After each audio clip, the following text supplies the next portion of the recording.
Haleluya. Salam sejahtera di dalam kasih Tuhan Yesus Kristus. Saat ini kita berjumpa lagi di dalam program Renungan Singkat bersama saya.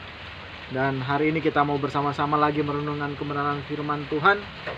Dan firman Tuhan saat ini saya beri judul Garam dan Terang Dunia. Kita bisa melihat kebenaran firman Tuhan ini di dalam kitab Matius pasalnya yang kelima, ayat yang ke-13 sampai dengan ayat yang ke-16. Firman Tuhan berbunyi demikian. Kamu adalah garam dunia. Jika garam itu menjadi tawar, dengan apakah ia diasinkan? Tidak ada lagi gunanya selain dibuang dan diinjak orang. Kamu adalah terang dunia. Kota yang terletak di atas gunung tidak mungkin tersembunyi. Lagi pula orang tidak menyalakan pelita lalu meletakkannya di bawah gantang, melainkan di atas kaki dian, sehingga menerangi semua orang di dalam rumah itu. Demikianlah hendaknya terangmu bercahaya di depan orang, supaya mereka melihat perbuatanmu yang baik dan memuliakan Bapamu yang di sorga. Oke, jelas firman Tuhan mengatakan bahwa kamu adalah garam dunia. Ada dua bagian penting yang kita sudah bisa lihat di dalam kebenaran firman Tuhan ini, yaitu firman Tuhan mencatat bahwa kamu adalah garam dunia dan kamu adalah terang dunia. Nah, ayat-ayat ini di dalam Matius pasalnya yang kelima, kita tahu bahwa ini adalah ayat-ayat firman Tuhan yang ditulis ketika Tuhan Yesus melakukan pelayanan di atas bukit. Dan firman Tuhan yang kita bisa lihat khususnya di dalam pelayanan Tuhan Yesus di atas bukit adalah sebuah peristiwa, sebuah kisah, sebuah firman Tuhan yang sangat indah. Bukan hanya untuk kalangan orang Kristen, tapi untuk kalangan orang non-Kristen. Bahkan kita tahu bahwa Mahatma Gandhi, salah satu pahlawan nasional negara India, sangat menyukai ayat-ayat yang tertulis di dalam pelayanan Tuhan Yesus di atas bukit. Dan salah satu pelayanan Tuhan Yesus di atas bukit adalah ketika dia menyampaikan firman Tuhan tentang garam dan terang dunia. Sepertinya ayat ini adalah ayat yang biasa kita dengar, sesuatu yang sepertinya sudah tidak asing di telinga kita. Tapi tahukah kita bahwa garam dunia dan terang dunia yang ditujukan kepada kehidupan kita sebagai orang percaya, sebagai anak Tuhan, itu adalah sesuatu hal yang sangat-sangat luar biasa. Identitas orang percaya, identitas anak Tuhan, dan misi Tuhan di dalam dunia ini hanya dapat terwujud dengan cara kita menjadi garam dan terang dunia.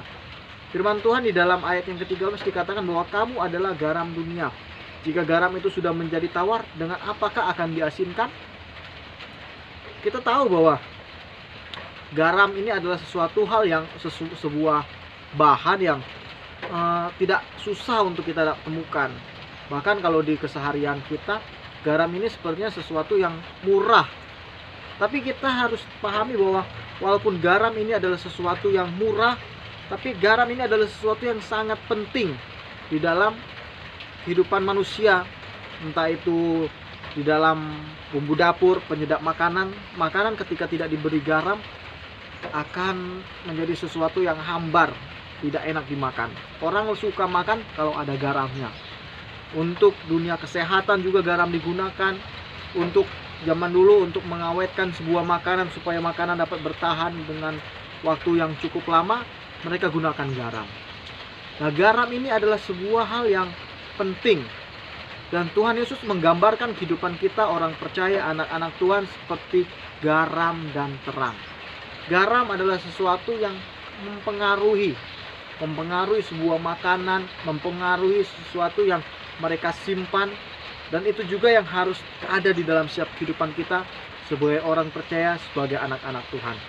Kita harus menjadi sesuatu yang berpengaruh, sesuatu yang dapat mempengaruhi, entah itu di tengah keluarga kita, di rumah tangga kita, di pekerjaan kita, di sekolah mungkin kita mengajar, di lingkungan kita, di sekitar tetangga-tetangga kita. Kita harus menjadi sesuatu yang berpengaruh. Di gereja, di dalam pelayanan, kita harus berpengaruh. Di dalam pelayanan bagaimana kita bisa menjadi pengaruh untuk orang-orang lain. Orang melihat kita, wah, sepertinya bukan untuk menyombongkan diri, tapi orang bisa termotivasi dengan kesetiaan kita, dengan pelayanan kita, dengan kerajinan kita di dalam pelayanan, di dalam gereja. Di tengah-tengah masyarakat, orang juga bisa termotivasi dengan kebaikan kita, kemurahan hatian kita. Dan ini adalah pengaruh dari sebuah garam. Orang percaya, anak Tuhan harus menjadi garam dan terang. Yang kedua, terang. Firman Tuhan mencatat bahwa sesuatu yang terang itu tidak akan pernah tersembunyi. Seseorang tidak akan menyalakan sebuah pelita dan meletakkannya di bawah gantang. Seseorang tidak akan menyalakan sebuah lampu dan menutup lampu itu supaya cahayanya tidak bersinar. Lampu itu digunakan, pelita atau apapun intinya yang bercahaya itu digunakan untuk menerangi di sekitar mereka. Nah, orang percaya, anak Tuhan, firman Tuhan mau mengajarkan kita bahwa kita juga harus menjadi seperti sebuah terang, seperti sebuah cahaya, seperti sebuah pelita. Untuk apa? Untuk menerangi, untuk membuat sesuatu yang ada di sekitar kita itu dapat terlihat dengan jelas. Anak-anak Tuhan, orang-orang percaya, kita adalah terang dunia. Firman Tuhan mencatat bahwa dunia ini dipenuhi dengan kegelapan. Kegelapan dosa, kegelapan perbuatan-perbuatan yang tidak baik itu juga termasuk di dalam kegelapan. Dan perbedaannya, kita sebagai anak Tuhan, kita adalah terang dunia. Perbuatan-perbuatan kita adalah harus perbuatan-perbuatan terang. Perbuatan-perbuatan kita adalah harus merupakan perbuatan-perbuatan yang baik. Kenapa ini sesuatu yang penting? Kenapa menjadi garam dan terang itu adalah sesuatu yang penting di dalam hidup kita? Di dalam ayat yang ke-16 dicatat bahwa supaya Bapa di surga dipermuliakan. Atau dalam kata lain, perbuatan baik kita, pengaruh kita ketika kita menjadi terang, kita menjadi garam dan terang dunia, itu satu tujuan untuk orang-orang yang belum mengenal Tuhan bisa mengenal Tuhan. Mereka mengenal Tuhan bukan hanya dapat terjadi dengan kita menyampaikan firman Tuhan. Mereka bisa mengenal Tuhan dengan perbuatan-perbuatan kita.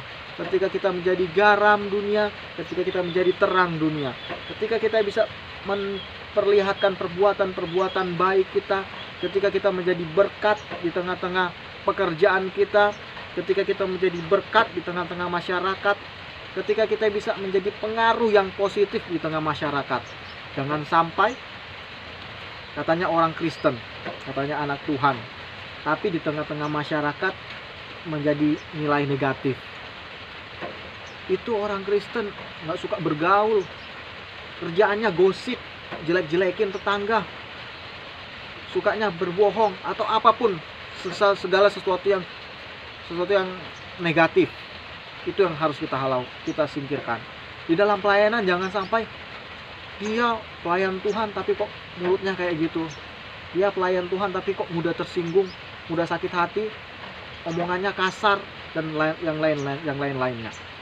Nah, oleh sebab itu mari kita semua anak-anak Tuhan, orang-orang percaya, kita harus tahu firman Tuhan di dalam ayatnya yang ke-13 sampai ayatnya yang ke-15 di sana dikatakan, kamu adalah garam.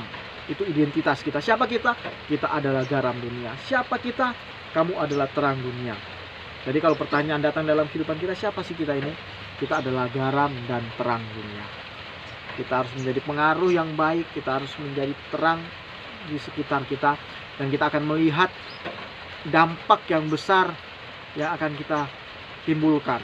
Bukan hanya kita dikenal baik, tapi nama Tuhan dipermuliakan. Puji nama Tuhan, mungkin ini dapat saya bagikan buat kita semua, biar lewat renungan singkat ini dapat menguatkan kita, mengingatkan kita, supaya kita lebih lagi bertumbuh, berbuah, berakar di dalam Tuhan. Tuhan Yesus memberkati. God bless you.